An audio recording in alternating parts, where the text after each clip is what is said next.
Fun and informative couple of hours about word of mouth marketing. I have a couple of people that are going to be making some brief remarks. Then I'll come back up to introduce Dave, and we will kick off the event. So thanks again for coming, and stay tuned. I'm Angel Fernandez-Trevero, and I'm a senior philanthropic officer for the Community Foundation, and with Cindy we teamed up to organize this event. And when we planned this event at the bank, both of us were struck by what we would hear from the nonprofit community. And we would hear this consistently. What everyone would tell us is that you wanted help with what you do better. How to deliver services more efficiently, raise more money, manage your organization better in partnership with your board. So, we thought about this, and we could have responded with the standard kind of seminar about all those issues, using that horrible jargony term, capacity building, which we all know what it is and what it means and how to market that, right? But we got lucky. We actually thought about what was missing. Is there something, a magic bullet even, that could really help nonprofit managers and their boards with all of those issues at once? Something that we all can take away and not forget, like we often do at these kinds of seminars and conferences. So, I don't want to raise expectations too high, but Dave BALTER and his word-of-mouth marketing approach might be it, because it's not just about getting the word out about our organizations and the good work that we do, but it's about how to listen to the community and how to improve what we do based on the community's feedback. So, with that, I just wanted to say that we were very pleased. Probably got to turn the page on these things. I'm very pleased that we can partner with TD Bank North in presenting a great speaker who will explain to us the possibilities of a great tool. And please remember that we here at the Community Foundation are here to help the nonprofit community thrive. So feel free to talk to us about any challenges that affect you, whether it's any of the issues I just described previously or something else. My colleagues and I were all here to help. And without further ado, let me turn this back over to Cindy. Okay, so what you've all been waiting for, a chance to hear from Dave BALTER. And I first had the opportunity to hear from Dave and his talk about word-of-mouth marketing at a conference in Austin, Texas back in April. This was a national conference for community foundation professionals involved in development and communications. And Dave was one of the keynote speakers. For us in the audience that day, it was an opportunity to really get energized about the possibilities that we can all look to implement in the work that we're trying to do. Not only in your own work, but even when you think about your own social circles, your own networking opportunities. Word of mouth marketing is a unique, I don't want to call it a phenomenon, but Dave will elaborate a little more fully on what this powerful tool can mean to each of us in this room today and as we move our work forward. So a little background about Dave. He's the founder and CEO of Biz Agent, the groundbreaking word-of-mouth marketing firm that has been profiled in Cover Story. And he's the co-author of Grapevine, the new art of word-of-mouth marketing. And just a note about that, as each of you leave today, you'll be given a copy of Grapevine. The other thing about Dave is that in 2004, he founded the Word of Mouth Marketing Association. He is the co-founder and is now a board chair. There are over 300 members that run the gamut from disciplines, from high-tech firms to community organizations, are all part of his organization. So it's an exciting challenge for us today, an exciting opportunity as we look to explore how this can help us do our work. And from a foundation perspective, as we think about the power of storytelling in moving our work forward, all of these elements that you'll be hearing about today will help you tell your stories in new and exciting ways. Dave is open for questions at any point in time during the organization, so please take advantage of the time that we have with him. And without further ado, Dave BALTER.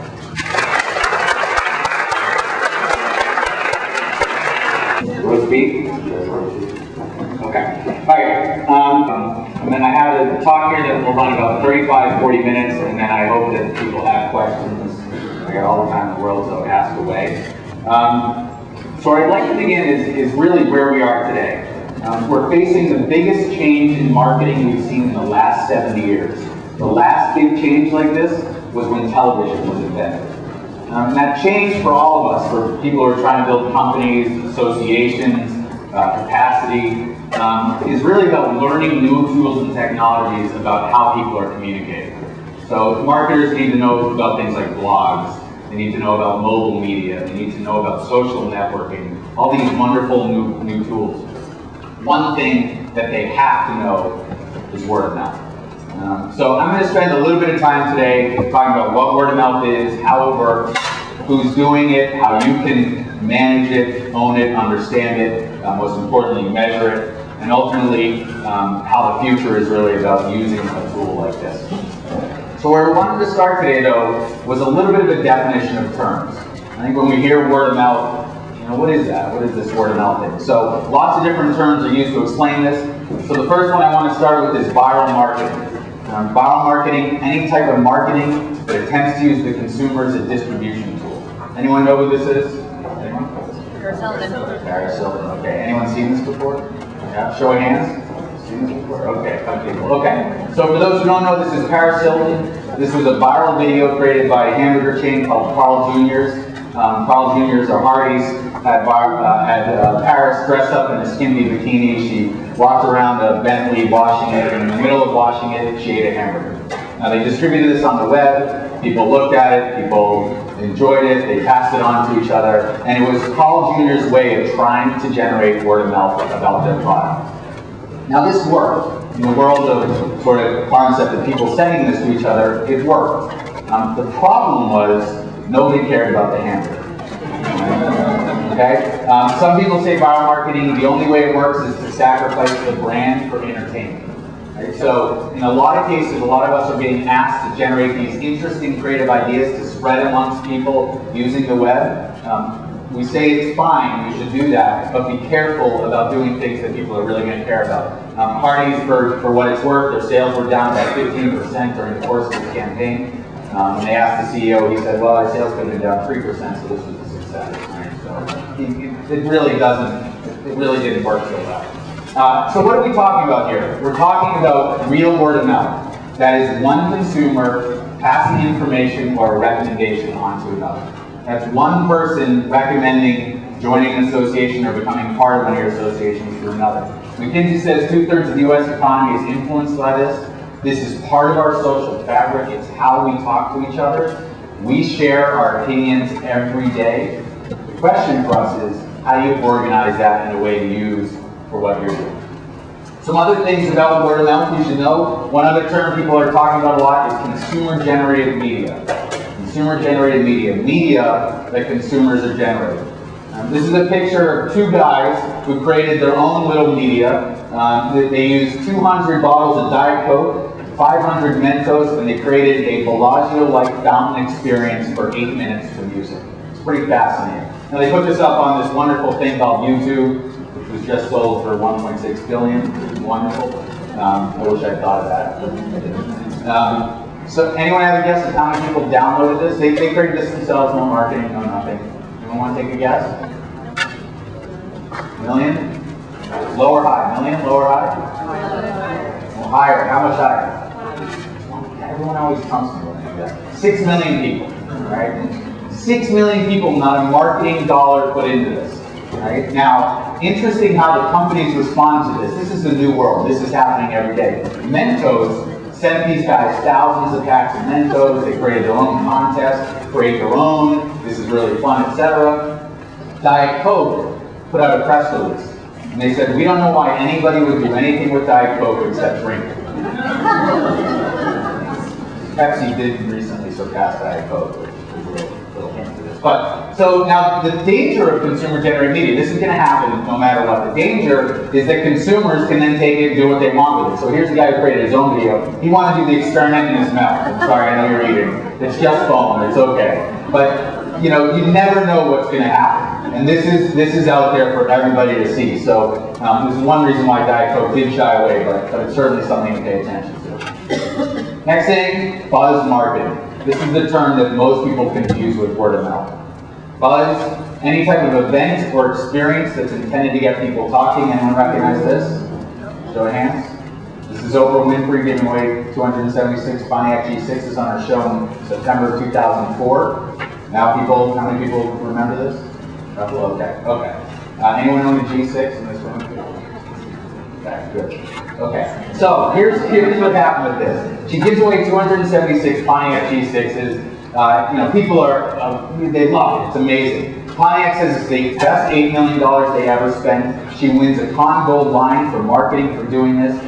And the truth is, it was an amazing campaign. It totally worked. We all know about it. She gave away these cars. This is really amazing. Now the problem is, the cars produced at about 30% below factory rate after this.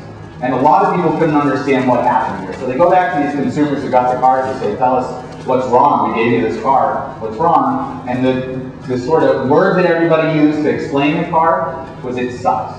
Okay? Now, that's okay, lots of cars have problems. The problem that Pontiac didn't foresee is that they can create all the buzz in the world, but if they don't create a product that's going to be worth talking about, nobody will pass it on.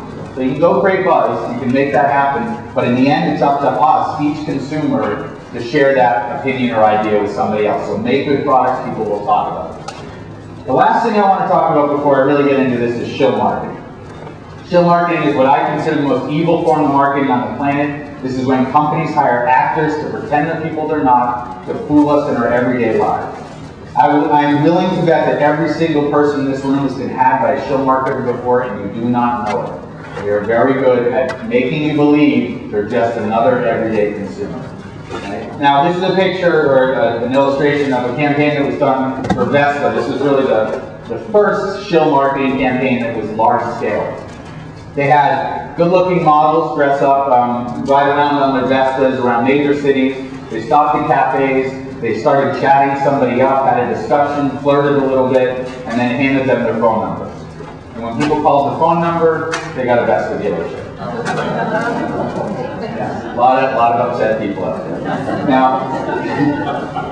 Now, the reason that we say this is so evil is because it really is about breaking the trust of the consumer. And most of us know it's really hard to trust marketers these days. You're not sure what they're saying. Is it real? Is it right? Is it wrong? And so this type of stuff only continues to reinforce this behavior, right? That we can't trust what a marketer tells us.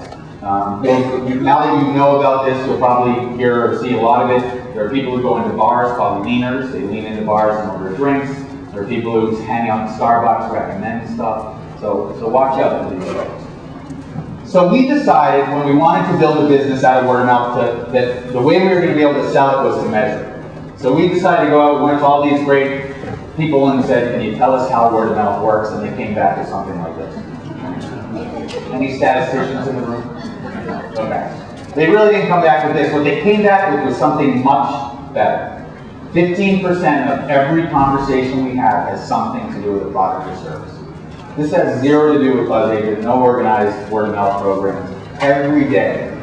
So we're telling each other in our everyday conversations about products or services or associations or things we do every day or whatever it is, and that's happening anyway. So how do we capture that? One other interesting thing for those who do other types of marketing behaviors, they also found 40% of every one of those dialogues, every word of mouth dialogue includes something about another media form. So this isn't, replacing all that traditional stuff that we usually do, radio print, point of sale, whatever it is. This isn't replacing, flyers or direct mail. As a matter of fact, those things go into the conversations when we share our opinions with others. So keep doing those things. It's helpful. So this is how our system works, and this is how something you might want to do can resemble. It's relatively simple. We have a nice platform that helps automate it, but it's really something everybody can do. First is in our platform, you sign up and get profiled. What that means is you ask people to help you. Come join our volunteer group that's going to help this association grow. Please help us. Asking is a very easy thing to do. In our system, once people get signed up and get profiled, we invite them into specific campaigns. And we have about 220,000 volunteers in our system, so we only can invite certain people. So we segment them, invite them in. And then the key is we provide them with a little bit of information about how we want to be helped. Right? This is a real big key. A lot of people don't think of, listen, this is what the association is trying to do, this is what we're trying to capture. Can you help us do this? Can you spread some information about this event or this fundraise or whatever it is we're trying to do?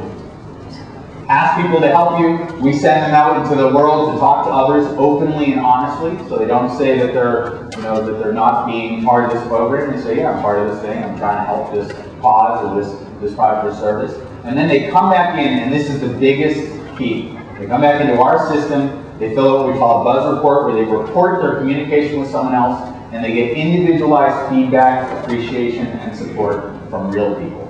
We get about 15,000 reports every week. We have about 50 people who do this all day long. But this is the key if you're going to do this, that you have to respond and talk to the people as they're helping you out in the market. Right? How many people have an iPod?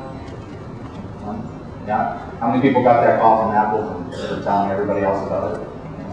Right. Okay. This is about the call from Apple, thanking you for helping them make every sale they possibly could. Right? We did this every day anyway. So this type of feedback is really important to making people feel good about helping you do what you do.